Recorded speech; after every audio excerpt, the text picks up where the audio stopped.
और अब आपको बताएं कि टोबा टैक्सिंग में अमन अमान की खराब सूरत हाल पर अंजुमन ताजरान की जानिब से एहतजाजी मुजाहरा जारी है।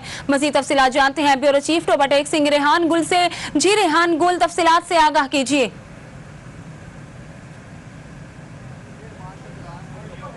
डकैती और चोरी की वारदातों का सिलसिला बढ़ता जा रहा है और ये सिलसिला रमज़ान के आखिरी अशरे से शुरू हुआ था।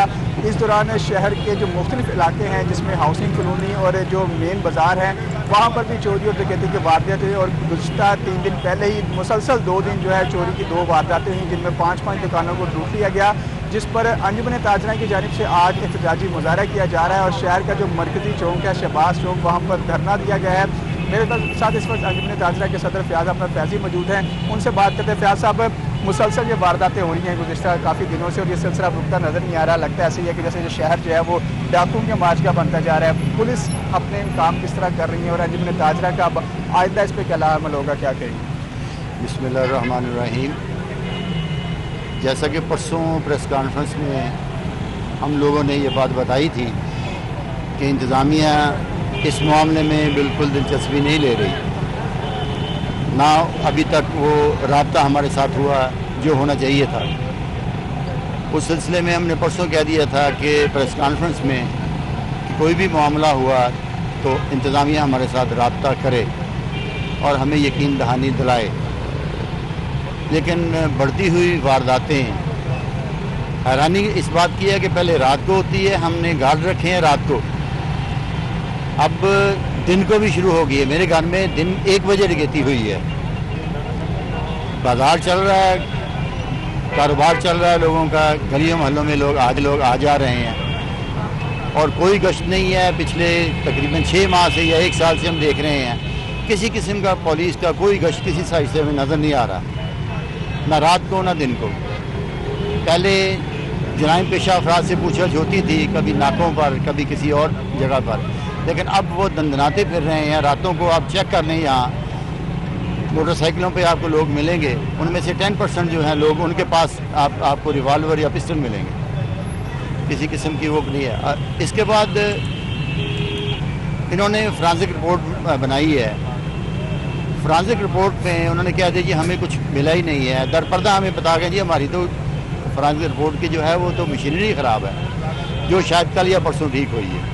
उसके बाद मुसलसल वारदातें होती रही हैं। इंतज़ामिया को कम से कम ये सोचना चाहिए था कि इतनी वारदातें हो रही हैं, हम कहाँ खड़े हैं। ये तो मैं आपकी बात कर रहा हूँ, पूरी बात मुकम्मल कर लूँ। प्रोटोकॉल में, VIP प्रोटोकॉल में आम शहरी के साथ क्या हो रहा है ये मैं बताना चाह रहा हूँ। पुलिस की नफरी भी कम है, वो VIP प्रोटोकॉल में चली जाती है, हम लोग आदम तहफ़्फ़ुज़ का शिकार हो जाते हैं। साहब, इतनी जो वारदातें हुई हैं और गुज़श्ता दिनों में वो कंटिन्यूस होती जा रही हैं, अभी तक सिलसिला रुक नहीं रहा। एक तो ये बात बड़ी क्लियर है कि कोई मुल्ज़मान नहीं पकड़े जा सके अभी तक, तो ना तो वो जो पहले डकैत थे वो पकड़े गए। चोरी की जो CCTV फुटेज थी दुकानों से सामने आई उसको भी पुलिस ने अपनी कस्टडी में फौरी तौर पर ले लिया, लेकिन उसका भी आगे कोई मजीद ना तो कार्रवाई हो सकी ना कोई मुलजिम पहचाने जा सके। और जैसा कि इन्होंने भी बताया कि फॉरेंसिक उनकी लैब भी ख़राब थी। फैज साहब, जो बात इतनी अरसे से डकैतियाँ हो रही, क्या DPO से कोई इस हवाले से बात हुई, उन्होंने कोई आपको तसल्ली दी है किसी हवाले से, कोई पुलिस ने अपना लाया अमल आपसे? हमारी मुलाकात हुई है, उन्होंने हमें तसल्ली दी है और बताया कि ये हो रहा है। लेकिन मैं अपनी बात बता रहा हूँ कि जब ये वारदात मेरी हुई है उसके साथ बाद DPO साहब 3 दिन की छुट्टी पे चले गए हैं और SHO को शायद वो ट्रांसफ़र कर गए या मुअत्तल कर गए हैं। 1 हफ्ते तक SHO यानी आया, उस अपने मुतलका थाने में SHO नहीं आया। जब वो आए हैं उसके बाद अभी तक ये देखिए जियो फेंसिंग है, किसी भी मुल्क में चले जाइए 3rd क्लास सिस्टम है जो 1 या 2 दिन में पता चल जाता है।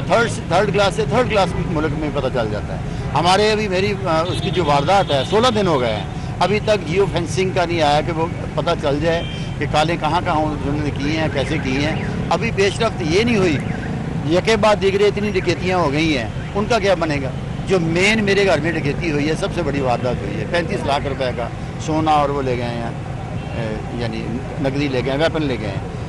अब जो दूसरे लोगों के साथ है वो क्या होगा, वो समझ नहीं आ रही कि क्या हो रहा है। अच्छा, अब बात भी होगी, क्या आप आगे का क्या लाहेमत है? पुलिस तो अभी तक आपके मुताबिक काम नहीं कर सकी, ना मुल्ज़िमों को। अब आपने क्या अंजुमन ताजरा के प्लेटफॉर्म से आपने क्या लाहेमल अपनाया, क्या नेक्स्ट क्या प्लान है? आज धरना दे दिया, अब क्या करने जा रहे हैं? परसों का हमारा प्रोग्राम था जो हम अभी बैठे हैं, अभी अगर इंतज़ामिया हमें यकीन नहीं दिलाती, गश्त नहीं बढ़ाया जाता, वो जो VIP प्रोटोकॉल को ख़त्म करके हमारे साथ भी वही सलूक नहीं किया जाता, तो नेक्स्ट आज शाम को हम लाया अमल इख्तियार करेंगे, मुशावरत करेंगे, उसके बाद उसका ऐलान इंशाअल्लाह करेंगे। जी बिल्कुल, इलाके में गश्त भी बढ़ाया जाए। अंजुमन ताजरान के सदर फयाज अहमद फयाजी हमारे साथ मौजूद थे, जो बता रहे थे कि इलाके में बढ़ती वारदातों के बावजूद पुलिस की जानिब से कोई कार्रवाई नहीं की गई, जिसके लिए आज अंजुमन ताजरान के प्लेटफार्म से यहाँ पर एहतजाजी धरना भी दिया जा रहा है, क्योंकि मुसलसल वारदातें होती जा रही हैं। कल हाउसिंग कॉलोनी में मुसलसल जो 3-4 घर हैं वो इसका निशाना बने, उसके बाद जो मेन बाजार हैं गला मंडी, वहाँ पर भी इस तरह की वारदातें चोरी की भी पेश आई, लेकिन कोई मुलजमान नहीं पकड़े जा सके। इसलिए इनका ये कहना है कि अब भी अगर पुलिस की जानिब से कार्रवाई ना की गई और गश्त ना बढ़ाया गया तो वो इसके लिए बाकायदा एक एहतजाजी अपनी कॉल भी बढ़ाएंगे और इसके लिए लाए अमल का ऐलान भी आज शाम तक कर दिया जाएगा। जी रेहान गुल, बहुत शुक्रिया तफसीलात से आगाह करने के लिए। टोबाटेक सिंह में अमन अमान की खराब सूरत हाल पर अंजुमन ताजरान की जानिब से एहतजाजी धरना जारी है। अंजुमन ताजरान के सदर का कहना है कि बढ़ती हुई वारदातों के बावजूद पुलिस की जानिब से कोई कार्रवाई नहीं की गई, जिसने पुलिस की कारकर्दगी का पोल खोल दिया है।